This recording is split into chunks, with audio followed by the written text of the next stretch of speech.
Muchas gracias. Bueno, para mí es un placer compartir conocimiento con nuestros colegas y en esta oportunidad me han dado el tema importante del manejo de dengue grave, por lo cual me voy a permitir también hacer mención a la actual norma técnica, la 211, y algunas observaciones que considero pertinentes porque los documentos están para cumplirlos, pero también para observarlos con cierto grado de crítica, como ya también mi anterior predecesor ha hecho hincapié en algunos puntos. Esto está en la guía, pero, ojo, en la práctica vemos tal cosa. Y eso es lo que tenemos que hacer, ¿no? Escucharnos para ver qué tomamos de la guía y qué podemos complementar con la experiencia. Si bien es cierto, hoy estamos en un mundo de medicina basada en evidencia, en cuidados críticos, ojo y mucho cuidado, no van a tener la oportunidad de tener medicina basada en evidencia con recomendación de gran intensidad o fuerte. No la van a tener, porque los pacientes tienen muchas patologías juntas. Es bien complicado. Entonces, hacer una guía en cuidados intensivos de por sí genera un reto. Entonces, con esos ahincos, en medicina crítica, nosotros como intensivistas damos pase a lo que es la fisiopatología. La fisiopatología es la base de nuestro manejo. La medicina basada en evidencia es el coadyuvante. Y al final tomamos las decisiones valorando siempre riesgo-beneficio con el paciente y la familia que está padeciendo la enfermedad. Teniendo en cuenta estos tres escalones, vamos a analizar un par de casos críticos, vamos a revisar las guías actuales y vamos a hacer hincapié en lo que vemos y lo que hemos visto. En la el último, digamos, incremento de casos, brote, epidemia que hemos tenido el año pasado que afrontar, que requirió incremento de recursos humanos y lo que vimos en la UCI en algunos casos. Teniendo en cuenta que en el Perú, para el reporte que está a noviembre, que lo deben haber enfatizado y si no lo refuerzo, 9.4% de los pacientes están con signos de alarma. Y si nosotros vemos el mapa del país en la incidencia, vemos que las regiones que más se afectan, lógicamente, están en el norte, pero vemos que cuando ya estamos viendo las defunciones, obviamente Lima tiene una gran población, ¿no? Vemos que el departamento de Lima, a diferencia de otros años, pues ha tenido un cambio muy marcado en cuanto a la epidemia y por lo tanto ya no es ajeno esta patología para la capital y ya tenemos que pensarlo ni siquiera como una cuestión de qué región eres, sino ya se ha vuelto algo nuestro. Y cuando vemos más aún, digamos, las edades en las cuales tenemos pacientes con signos de alarma, que ya muy bien han explicado anteriormente, estamos hablando principalmente de pacientes pediátricos, ¿no? Adultos, desde luego, y una cifra menor de adultos mayores. Sin embargo, cuando nosotros hablamos de dengue grave, aquellos que ya se complican, que pasaron la etapa de lo que corresponde a con signos de alarma, nuestra población, la que ingresa a áreas críticas principalmente, son adultos mayores y son los que principalmente fallecen. Entonces, y vemos aquí el incremento en rojo, que lo deben haber recordado en la mañana, nos hace pensar de que esto, como bien han remarcado, todos debemos conocerlo. ¿Qué es lo que tenemos de dengue grave? ¿No? A lo largo de los años, del 2023 al 2024, hemos tenido una permanencia de casos graves importantes y debemos decir que respecto a la distribución de fallecidos, la mayor letalidad se da en los pacientes adultos mayores. Y eso es algo que implica que del algoritmo que tengo que manejar y dar más hincapié es en el adulto mayor. Entonces, vamos a hacer la evaluación correspondiente a un paciente crítico, que es igual en todos los pacientes críticos. Y es diferente a la forma de abordaje a un paciente hospitalizado. Aquí en paciente crítico nosotros hablamos de evaluación primaria y evaluación secundaria. ¿Por qué evaluación primaria? Porque tengo que definir, ni bien me llaman por un posible caso con signos de alarma o posible caso de dengue grave dentro del diagnóstico, mi búsqueda es por los síntomas que pueden generar fallecimiento en el paciente. Y eso tiene un seguimiento que ustedes lo conocen, mnemotécnico A, B, C, D, E, pero que culmina con la valoración de la saturación y una gasometría arterial. Yo en esa primera parte, si no tengo acompañante porque estoy en un hospital nivel 2, donde también se ven pacientes críticos, que supone ya lo deben haber referido del nivel 1, ¿no? Obviamente voy a hacer primero la evaluación primaria y luego la secundaria. En un hospital nivel 3 me puedo dar el lujo de hacer ambas cosas al mismo tiempo. La evaluación secundaria es ampliar la historia clínica y el examen de cabeza a pies. Pero mientras menos recurso humano, esto va a requerir esa secuencialidad para evitar que el paciente se me muera por un signo que no ubiqué o no diagnostiqué al inicio. Como dije, vamos a revisar algunas guías nacionales, internacionales y qué han dicho respecto al manejo de dengue grave, la verificación del monitoreo en este tipo de pacientes, un poco del contexto del compromiso pulmonar ya en UCI, y ustedes saben muy bien que el COVID ha venido a desnudar lo que ya sabíamos desde hace muchos años. No hay médicos intensivistas para todo el país y por lo tanto muchos de los médicos no especialistas van a tener que dar la atención inicial muchas veces en ventilación mecánica a estos pacientes. Y esta extravasación de líquido de la cual se habla es una realidad. Y por mucho que usted siga los protocolos, el paciente va a tener sobrecarga hídrica por fisiopatología. ¿Cuál es el truco? Ingresarlo tempranamente en la unidad. Y ahí sí tenemos que romper esquemas y paradigmas de en qué momento pasa y tener disponibles camas y recursos humanos. Algo que es un reto. Entonces, ahí, en este contexto, ya estamos hablando de ir rompiendo esquemas, en el caso de hospitales nivel 3, y manejar a pacientes fuera de las unidades de cuidados intensivos, porque no vamos a tener recurso humano y no tenemos cama. Entonces, tenemos que aprender aspectos que pueden salvar la vida y la cadena de sobrevida en caso de una emergencia sanitaria. ¿Qué pasa cuando tenemos varios pacientes críticos al mismo tiempo? Que es lo que hemos tenido en algunas condiciones, en 2017, el año pasado, y aunque se dice, pero es una cantidad mínima de pacientes.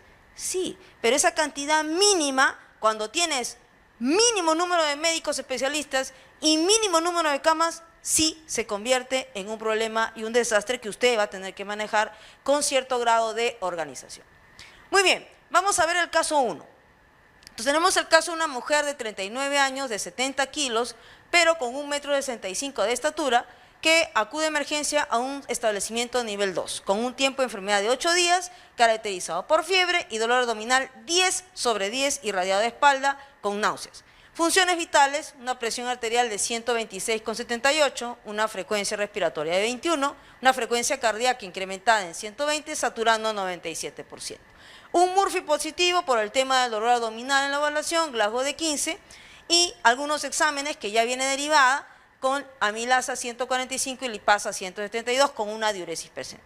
Entonces, si bien es cierto, nos reportan con datos que corresponden a la evaluación secundaria cuando viene el personal de SAMU, el personal de policía, el personal de la ambulancia del establecimiento de primer nivel, y ya está en un hospital 2 o 3, igual, yo tengo que determinar mi evaluación primaria para definir el riesgo del paciente, si está en estado crítico o si puede ir camino en estado crítico. Entonces, cuando hablamos de la evaluación primaria en paciente crítico, hablamos de la vía aérea, de la valoración de la ventilación, de la parte circulatoria y la perfusión. Y rápidamente definimos, esta paciente tiene Glasgow de 15, o sea, aparentemente su estado mental está indemne. Habla, si habla, evidentemente la vía aérea está permeable, pero acusa dolor abdominal. Y ese dolor abdominal, si yo conozco o estoy dentro del periodo de aumento de casos de dengue, yo tengo que ver si está relacionado o no a distensión. Y esa distensión me puede generar alteración en la vía respiratoria, en la parte de la ventilación. Entonces, ese dolor abdominal en una evaluación primaria de arranque, si bien es cierto, no me está generando en ese momento una frecuencia respiratoria elevada, sí por síndrome de compartimiento abdominal, que es una de las primeras causas de compensación del paciente con dengue, porque el líquido se va al abdomen, tengo que pensar en que esto puede estar cursando la paciente y esto es lo que va a generar un deterioro hemodinámico. Pero también tengo que hacer mi diagnóstico diferencial porque no todo es dengue. Y cuando tengo un paciente 10 sobre 10, tengo que descartar en ese contexto síndrome de compartimiento abdominal, que puede ser dengue, y que no sea quirúrgico el caso, que no tenga un diagnóstico diferencial, porque si no lo detecto rápidamente, mayor riesgo de que el paciente se me vaya. Y luego en la valoración circulatoria veo que está taquicárdica en 120. Para todos, y para que quede claro, la presión arterial solamente me refleja el estado de resistencia y el nivel de catecolaminas. ¿Es un patrón hemodinámico? Sí, pero yo puedo tener un paciente en estado de shock sin presión, digamos, baja, sí, lo puedo tener. Y eso es algo que tiene que estar explícito en la guía. Porque si no, pensamos que la presión de 126 de sistólica con una frecuencia cardíaca de 120, pues no, el paciente no está en grado 3 de hipovolemia, hay 4 grados de hipovolemia, ¿no? Y no se están percatando de que ese 120 y tantos de presión sistólica puede ser porque el paciente viene con un estrés, con un dolor tal, que las catecolaminas endógenas se incrementan y está al filo de caer. Entonces, mucho cuidado. Entonces, si estoy viendo que el paciente con gran dolor, ojo, y tiene distensión, de primer arranque siempre tengo que pensar en la posibilidad más complicada que puede tener el paciente para no cometer errores. Y si tiene taquicardia, tengo que ponerme a pensar en el contexto de dengue que este paciente puede estar cursando con un grado de hipovolemia que aún no se manifiesta con hipotensión, pero faltan los otros signos de hipotensión, de hipoperfusión, ¿sí? Entonces, ¿amerita tomar pruebas de coagulación? Sí, porque puede haber sangrado. Si bien es cierto, la trombocitopenia, como se ha remarcado aquí, no necesariamente se asocia a sangrado en la mayoría de pacientes, pero acá estamos hablando del dengue grave. El dengue grave en el cual el médico tiene que invadirlo para evitar que cuando pasen las 24, 48, 72 horas no se me encharque mucho, porque evidentemente sí, mientras menos posibilidad de monitoreo tenga, ya sea con ultrasonido, que hoy por hoy es una regla conocer, si no lo tienen realmente es prácticamente como si no tuvieran el estetoscopio hoy en día. Entonces, si yo no tengo esa posibilidad, si yo no tengo el monitoreo, en algunos casos invasivos, ese paciente sí o sí va a venir sobrecargado, por mucho cuidado que hayas tenido tú. Entonces, ahí sí tengo que definir, ¿no es cierto?, un monitoreo un poco más estricto, por decirlo así. Entonces, en este caso, en la evaluación primaria yo determino que no tiene más que una taquicardia y puedo intuir que debo descartar hipovolemia, tengo que ver cómo está la hemoglobina, si no tiene trastorno de coagulación. Ese dolor abdominal, descartar que no sea síndrome de compartimiento abdominal, ¿no? Y sello mi evaluación primaria con una gasometría arterial. La gasometría arterial, lógicamente tengo que punzar al paciente y hay que tener cuidado porque si bien es cierto, vuelvo a repetir, los pacientes no sangran espontáneamente, usted le va a punzar la arteria porque lo necesita en la parte de descartar, la parte de acidosis metabólica. Entonces, si usted no hace la compresión adecuada, va a tener ahí sí un hematoma complicado en el paciente. Entonces hay que tener esa acuciosidad para ver el PAFI, para descartar acidosis y obviamente ya se sabe que hay que tener en cuenta evitar la sobrehidratación y tener el secreto que ya lo han manifestado muy bien, lo dicen las guías, que eso hay que apoyar bastante. Las guías actuales sí generan un cambio radical respecto a las anteriores en donde remarcaban que el hematocrito no ayuda, y menos en el paciente grave. Lo que ayuda es el monitoreo cercano de los síntomas de hipoperfusión, que ahí sí vamos a hacer hincapié. Entonces, estos pacientes pueden cursar, ¿no?, con una alteración respiratoria. Uno de los grandes problemas que tenemos nosotros que vemos es la extravasación de líquido, ¿dónde? No solamente en el pulmón, en el abdomen. Y esos pacientes pueden hacer lo que se llama síndrome de compartimiento abdominal.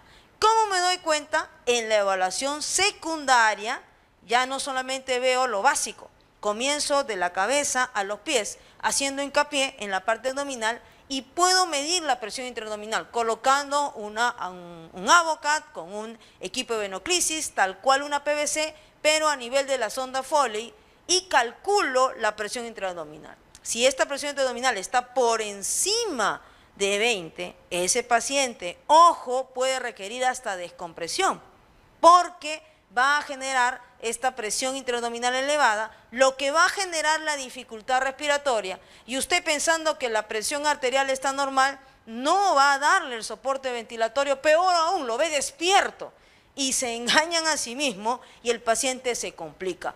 Uno de los grandes problemas que hemos visto de estos pacientes, ¿por qué fallecen?, aparte que llegan muy tarde a los hospitales de tercer nivel, es que no se les da el soporte ventilatorio pronto.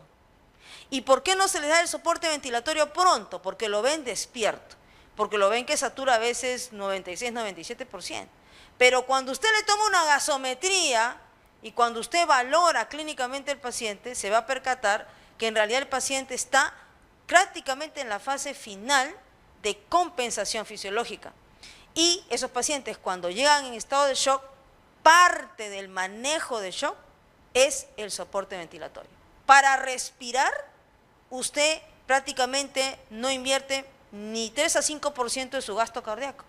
Pero cuando hay insuficiencia respiratoria, porque tiene acidosis metabólica y el cuerpo está respirando a full para compensar la acidosis metabólica, entonces el gasto cardíaco requerido puede ser del 30%. Y si hace miocarditis o pericarditis, que es lo que hemos visto en el último año, lo hemos reportado al CDC, hemos tenido casos de adultos mayores con alteraciones clínicas de depresión miocárdica, de pericarditis, de efusión pericárdica. Y espero que esté reportado o lo que lo hayan explicado en la mañana. Entonces, si tenemos eso, con mucha mayor razón, tenemos que darle un soporte ventilatorio preliminar. Entonces, eso es algo que hemos visto, ya discutido con médicos de nivel de atención 1, ¿no?, respecto a ello. Y bueno, la lámina también invitaba a introducirles en el mundo de la ventilación mecánica, en el sentido de que si esa presión intraabdominal está elevada, por mucho que el paciente no de pronto a nivel de la placa esté limpia, pero los pulmones achicados, ese paciente va a requerir soporte para contrarrestar esta presión intraabdominal elevada. Y ese soporte lo da la ventilación mecánica a través de la programación de diferentes variables. Por el momento les introduciré esta variable que conocemos como PIP, la presión positiva al final de la aspiración, que debe ser programada entre 5 y 10 a veces en estos pacientes, porque esto es lo que va a contrarrestar este incremento de presión intraabdominal. Acá vamos a ver la diferencia entre esa programación y la PIA. Como la PIA se eleva por encima a veces de 20 o de 15 en estos pacientes, vamos a ver que cuando se eleva demasiado tengo que incrementar ese PIB. Y en la medida que esta ecuación sea mayor, vamos a tener recién un incremento importante del volumen pulmonar al final de la expiración. Si no tenemos eso y si nos gana la presión intraabdominal por una mala programación del ventilador mecánico, acá vemos un PIB menor con una PIA elevada, por eso sale negativo, entonces vamos a tener que el volumen pulmonar va a estar disminuido y por eso vamos a tener hipoventilación en el paciente. Por eso es que es importante cuando los pacientes llegan con distensión abdominal, estar atentos a que esto puede ocurrir y no esperar a que el paciente esté con PAFI de 180, 200, menos de 300. El paciente puede estar con PAFI de 300, pero requiere soporte ventilatorio porque esto es lo que va a ocurrir. Y eso es algo que hemos visto cuando analizamos los casos en retrospectiva. Entonces, ¿cómo hacemos ahora la evaluación secundaria del paciente? Ya lo han dicho y lo remarco. Cuando tenemos un peso del paciente, tenemos que calcular el peso ideal para darle el volumen y no cometer el error de la sobrehidratación. Ese peso ideal está en todos los textos, cuando es varón 50, cuando es mujer 45.5, y usted calcula en base a la talla, ¿no?, cuánto le voy a dar al paciente. Comienza la evaluación desde la parte cerebral. Uno de los primeros signos de alteración en la perfusión es la alteración del estado mental. Y vamos a ver intranquilidad, craso error. Se ha visto en la emergencia, el paciente está ansioso y hasta alprazolam o clonazepam he visto indicaciones, tengo que decirlo, respecto a pacientes en emergencia. Y lo que el paciente tiene es un signo de hipoperfusión. Mucho cuidado con dar esos medicamentos en pacientes de riesgo con taquicardia o con alteraciones como las que estamos viendo de dengue grave o posible dengue grave. A nivel pulmonar auscultamos y ya encontramos hipoxemia en este paciente con requerimiento de cánula binasal. Ojo, en la tabla 12 de la norma técnica 211, en el kit de dengue grave, no aparece dispositivos que ya ustedes son expertos por manejo de COVID, que es la máscara Venturi, la máscara Servorio, como dispositivos adicionales al sistema de alto flujo. Todos ustedes conocen qué cosa es alto flujo, ahora después del COVID, ¿o no? ¿Sí? Casi todos han visto el sistema de alto flujo. Entonces, ese sistema de alto flujo, hoy por hoy, es el salvavidas para el paciente que todavía no puede ingresar a la unidad de cuidados intensivos, cuando el paciente, lamentablemente, por diferentes motivos, llegó tarde y se sobrecargó el pulmón, como ya lo han visto. Entonces, eso debe estar en el kit. Yo recomiendo que en los hospitales deben tener, porque en el manejo el manejo del paciente crítico comienza antes de la llegada a la unidad de cuidados intensivos. Entonces, esos dispositivos no solamente son la cánula binasal, también puedo echar mano de dispositivos que me van a dar un alto rendimiento en el oxígeno. Crepitantes en el emisor izquierdo, una taquicardia en 119, vamos a ver que a nivel abdominal continuamos con dolor intenso, a nivel metabólico hacemos lo que se llama el perfil del score SOFA. El perfil SOFA se utiliza para pacientes con sospecha en general de sepsis, de proceso infeccioso generalizado que me llegan a la emergencia, como este paciente con fiebre y un probable foco abdominal, y estoy obligada a sacar la valoración de 6 sistemas, ¿no? Neurológico, pulmonar, el hemodinámico, las plaquetas, las bilirrubinas y la parte renal. Cada uno de ellos tiene un puntaje del 1 al 4 y usted determina. Si ese score día a día en un paciente crítico como este paciente comienza a mantenerse por encima de 11 y no varía, pronóstico mal. Si el paciente vino con 8 y de pronto aumenta a 14, 15, pronóstico mal. ¿Y eso por qué es importante? Porque usted tiene que informar al familiar la evolución del paciente. Y así haga su mayor esfuerzo, lo podemos perder. Entonces tiene que tener una base sólida, legal en la historia clínica que le permita defenderse cuando el paciente tenga las dudas sobre su manejo. Entonces tiene que tener en cuenta ya el léxico de paciente crítico. Evaluación primaria, esto detectado y tenía hipoxemia, le da oxígeno. Taquicardia, ultrasonido, descartar sangrado, pruebas sanguíneas, puede tener dengue y otras patologías de acuerdo a lo que me han enseñado. Evaluación secundaria, estoy encontrando un paciente que puede tener sepsis porque tiene fiebre, foco, hay que descartar. SOFA, score SOFA, mira, vino con este score, un score con alta probabilidad de fallecer. Eso tiene que estar escrito en la historia, si no quieren tener problemas médico-legales. A veces, la mayoría de médicos no les gusta escribir, y una vez que se evalúa, se tiene que manejar al paciente y escribir. Es lo único que nos va a salvar de problemas posteriores, con fundamento y hasta hacer mención de la norma. Se manejó de acuerdo a la norma actual de manejo de dengue 211-2024. Es así, ¿no? Y bueno, entonces el paciente vemos que está en este caso con una taquicardia, pero vemos que a nivel de medio interno, ustedes habrán visto la primera presión y ustedes podrán haber dicho, pero la presión estaba normal. Sí, pues, pero mira cuánto está el lactato, que es un marcador de hipoperfusión, está en 12. O sea, ese paciente está con las justas, bicarbonato en 13, pH 7.36. ¿Pero por qué está con...? Mira, el pH está bien, claro, pero ¿cuánto está el CO2?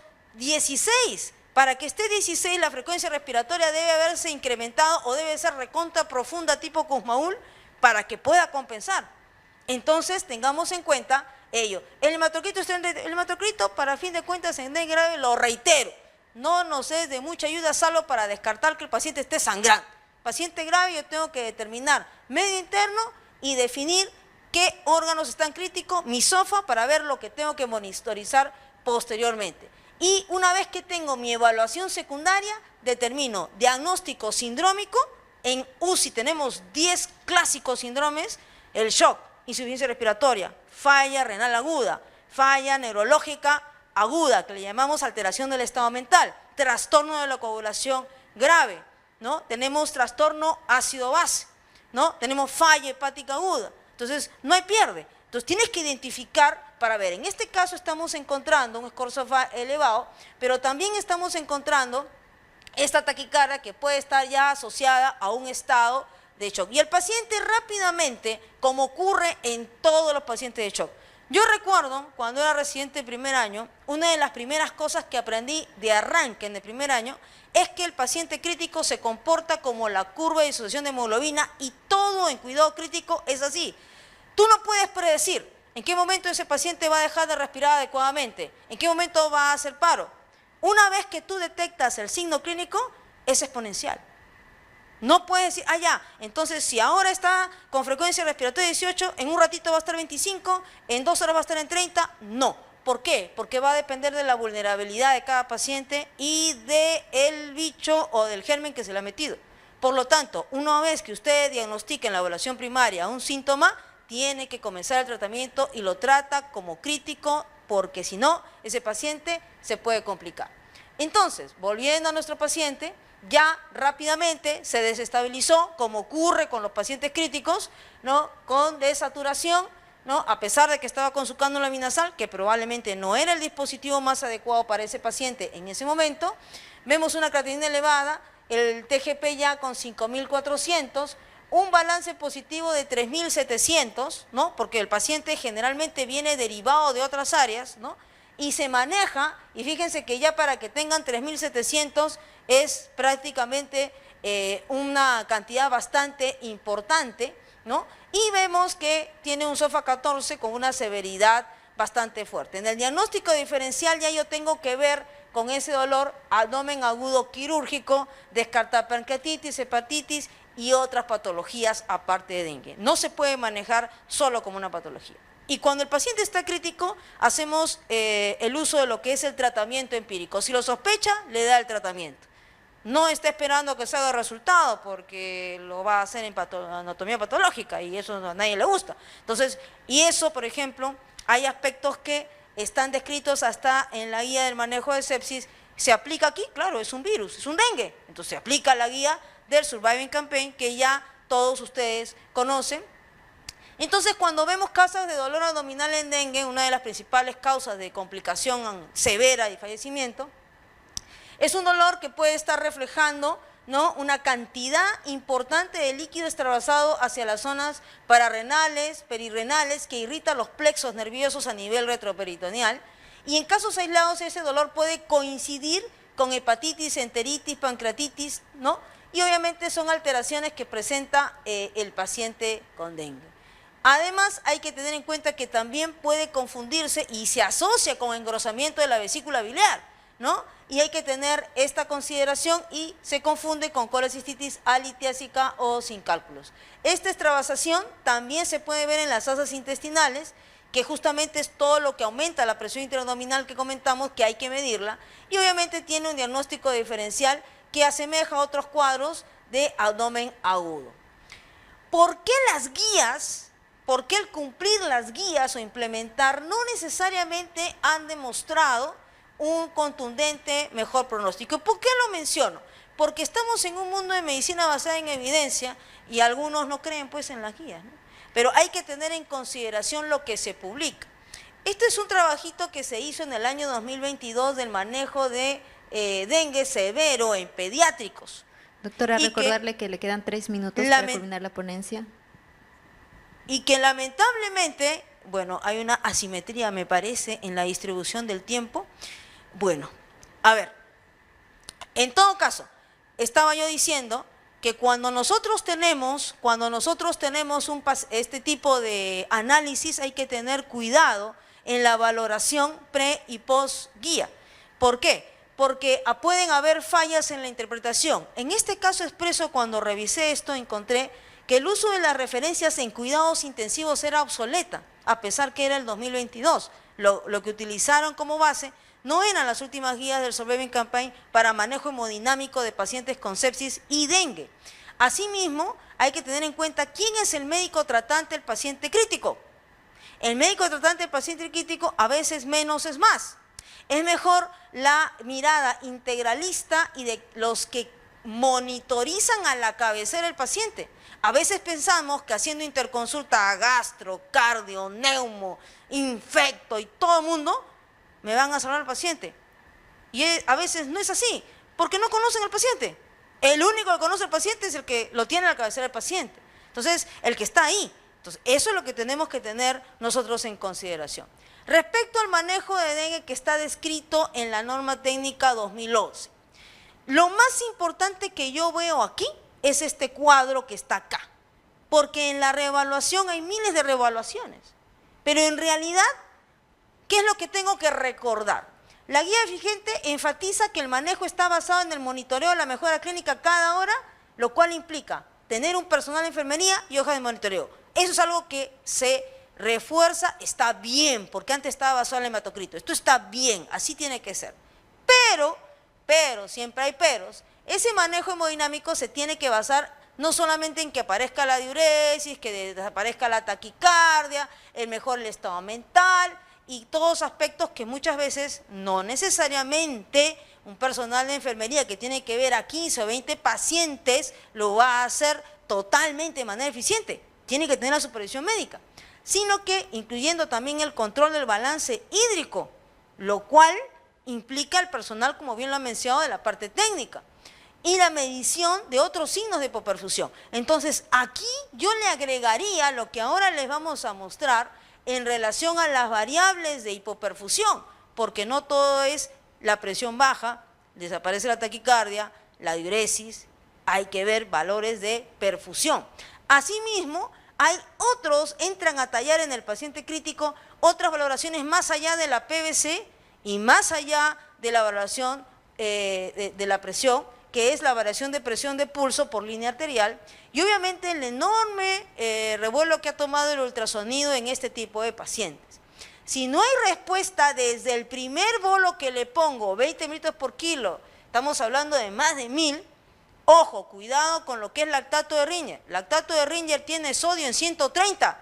Estos pacientes están en estado de shock, van a requerir un sodio igual al que tenemos, 140 o más, que es 150. Hasta está descrito solución hipertónica en casos extremos, en algunos, no para dengue, pero sí aplicándose el concepto. Entonces, mucho cuidado con eso. Se prefiere cloruro de sodio y obviamente hay que descartar sangrado desde que no me responden la primera y valorar el inicio de inotrópicos con soporte ventilatorio, descartando falla cardíaca y pericarditis.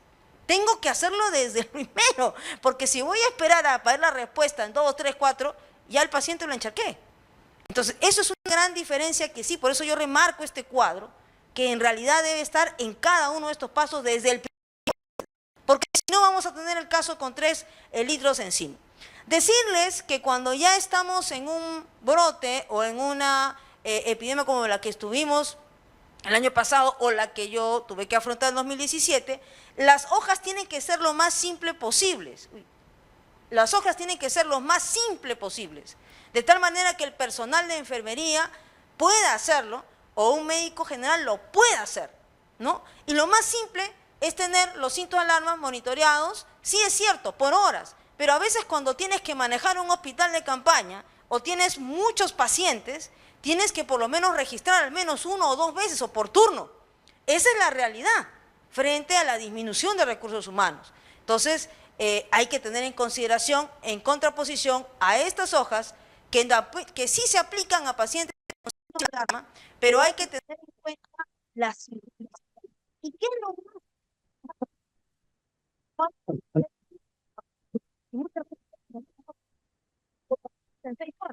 Por lo menos de la norma, excelente si tengo el personal, pero curiosamente en el primer no lo voy a tener.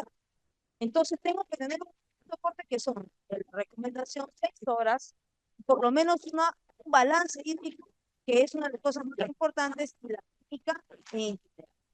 Observaciones en la norma. Enfermedad renal crónica proponen el uso de PVC como monitoreo. En la práctica, si hay dengue grave, hay signos de perfusión que tenemos que tener en cuenta, como el lactato, la saturación venosa central, el delta de PCO2, son más fidedignos como indicaciones de hipertensión, ¿no? Y a veces el paciente precisa ventilación mecánica y ahí la línea arterial, ¿no?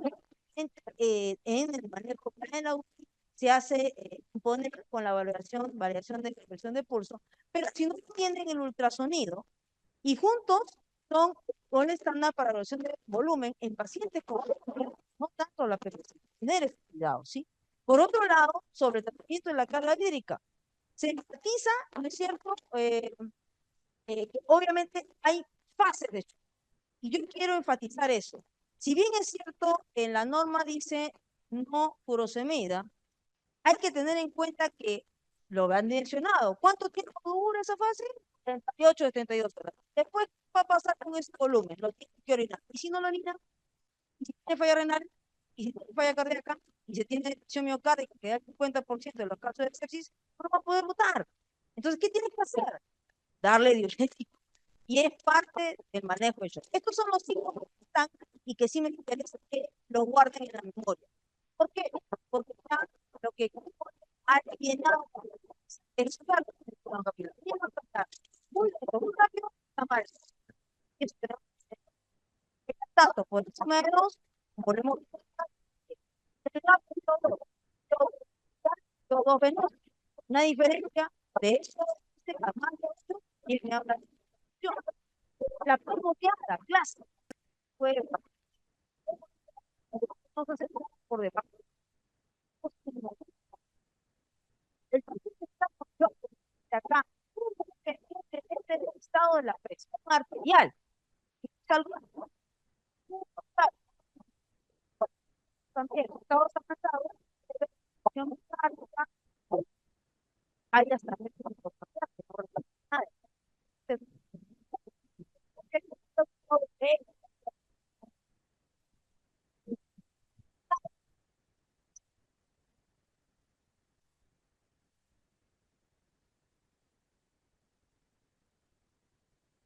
habla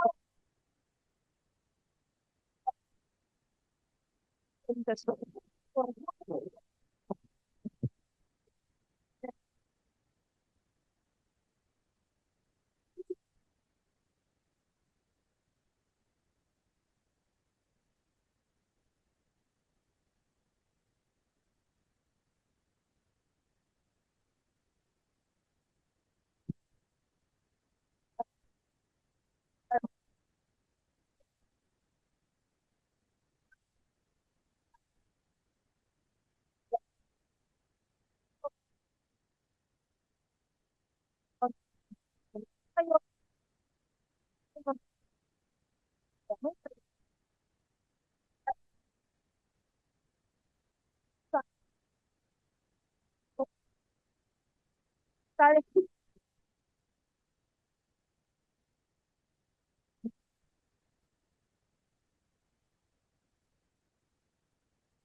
y rápidamente inicio el inodoro. Si tengo un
no necesariamente va a tener un germen asociado que es, ¿ya? pero puedo encontrar alteraciones de PAFI tan bajas que requieren hasta pronación en algunos casos, ¿no? Y no solamente voy a tener síndrome de estrés, efusión pleural, hemorragia pulmonar por el síndrome de goteo capilar, descartar obviamente estas patologías. Yo quiero mostrar aquí esta anatomía patológica con el daño que ocurre por dengue, pero también quiero mostrar cuando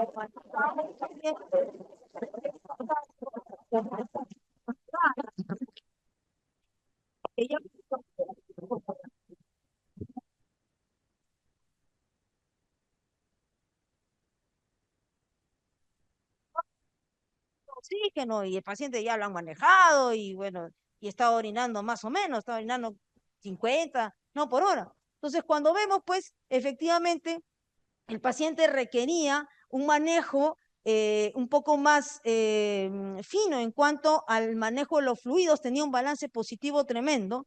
Y nuevamente, ¿no? Furosemida para manejar este paciente dentro del diagnóstico diferencial que permitió la recuperación en su estado oxigenatorio, ¿no? Entonces, y era un paciente confirmado de caso dengue con hipoxemia refractaria ya en su cuarto día de manejo, habían manejado muy bien la parte hemodinámica al inicio, pero había una extravasación que tenía que recuperarse, que es la fase 4 de shock de evacuación. Finalmente, siempre recordarles que cuando tienen gran cantidad de manejo de pacientes con dengue, la organización es lo único que va a reducir la mortalidad, porque ahí ya no es el manejo individual, es el manejo en masa. Y entra la palabra que sí la han mencionado, triaje, pero ya no es un triaje primario o secundario, es un triaje terciario. De todos los graves, ¿a quiénes vas a pasar? A los niños. De todos los graves, ¿a quiénes vas a pasar? A los que tienen SOFA probablemente menos de 11, entre 8 y 11, porque obviamente el que tiene más de 11 ya tiene una sobrevida probablemente muy baja. Entonces, todas esas cosas forman parte del manejo cuando ya tenemos sobredemanda y la organización entre el hospital, la UCI,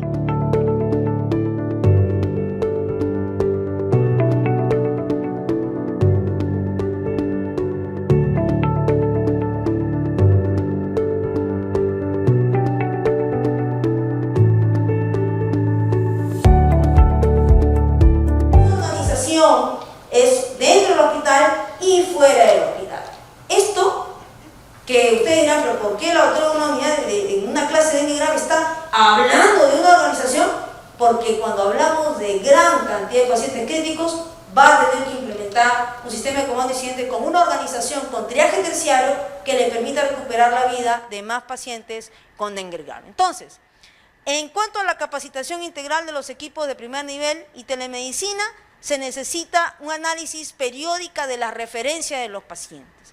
Necesitamos el manejo de la vía aérea y la ventilación que se incorpore dentro del manejo de shock pronto. El 30% del gasto cardíaco se puede utilizar cuando hay trabajo respiratorio incrementado, como hemos visto, la paciente en ovoacidosis metabólica. En el caso de manejo refractario, con noradrenalina y este monitoreo, hay que descartar miocarditis en estos casos. En el último año hemos visto pericarditis, adultos mayores, miocarditis, algo de los casos que llegaban al hospital nivel 3. Y obviamente se necesita una capacitación del médico general en ultrasonido, en gasometría para el análisis de estos casos y el manejo oportuno. No olvidarse de la fase 4 de shock y bueno, es todo lo que yo quería decir en este tiempo. Gracias por la invitación.